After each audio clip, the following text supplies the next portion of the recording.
Mr. President, in about 20 minutes, I know we're going to turn to have a tribute to Lyndon Baines Johnson.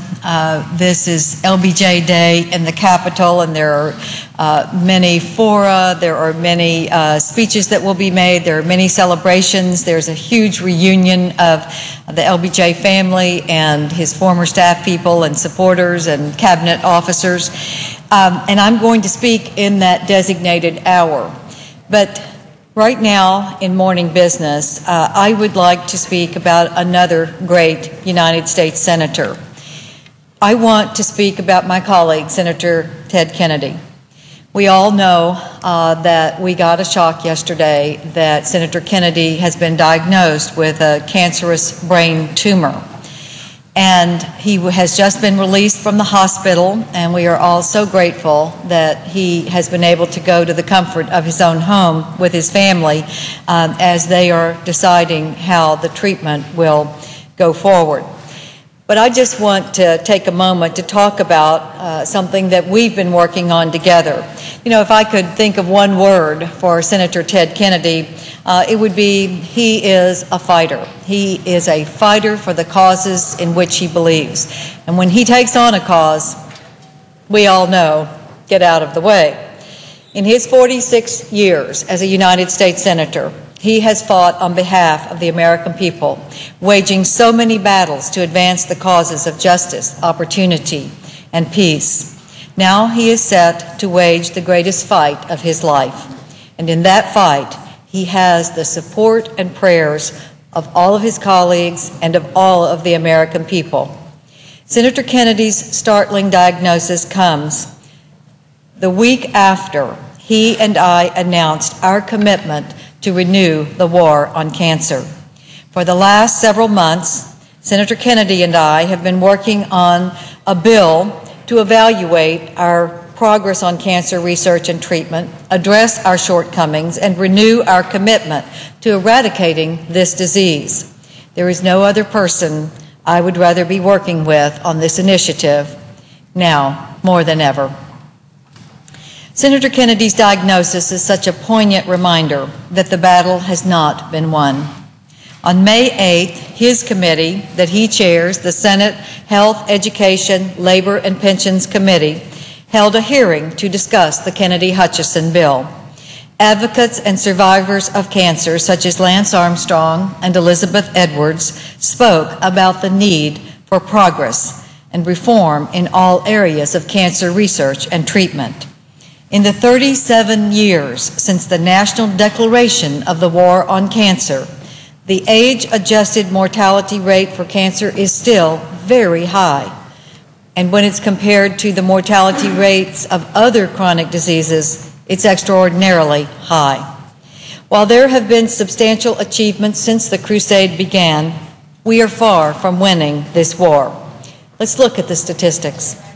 Today, 1 out of 2 men and 1 out of 3 women will develop cancer in their lifetime.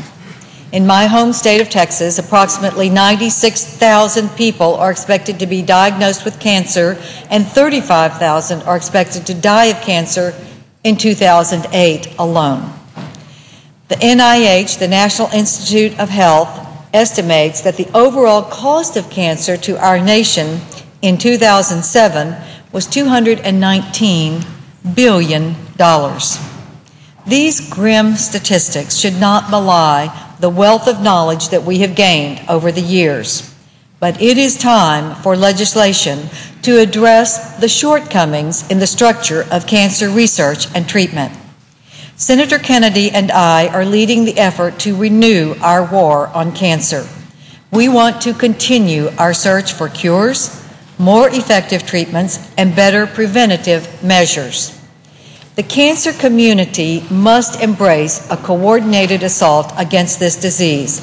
We must start looking at more cooperative efforts that focus on the big picture.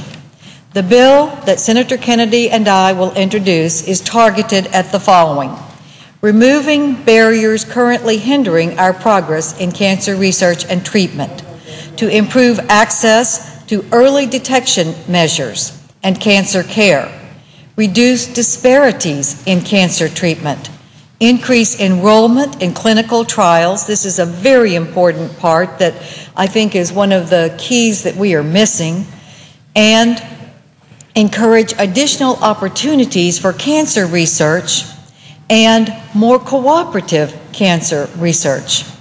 Our bill will encourage the movement of medications and treatments from the laboratory to the bedside more quickly. It is time that we started sharing more information. There's great research being done at many of our institutions. Some in my home state of Texas, some in his home state of Massachusetts are the very best.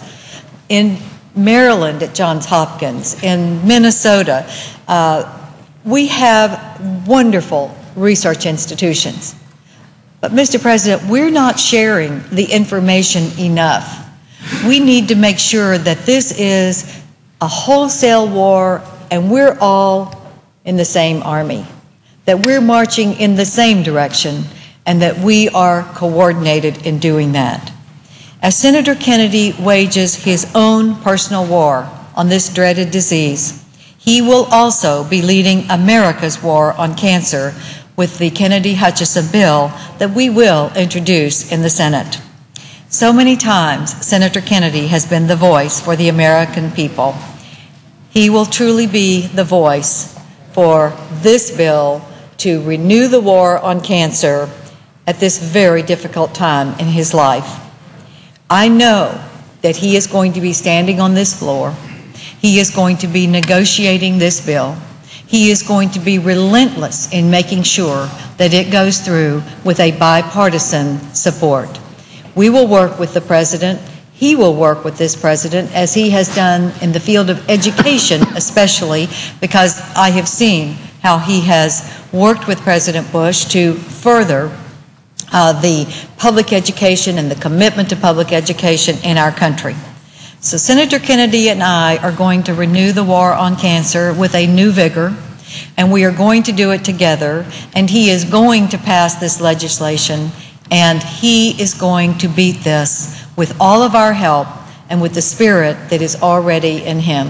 I know he will be by my side and by all of our sides in his fight and in his fight for the American people.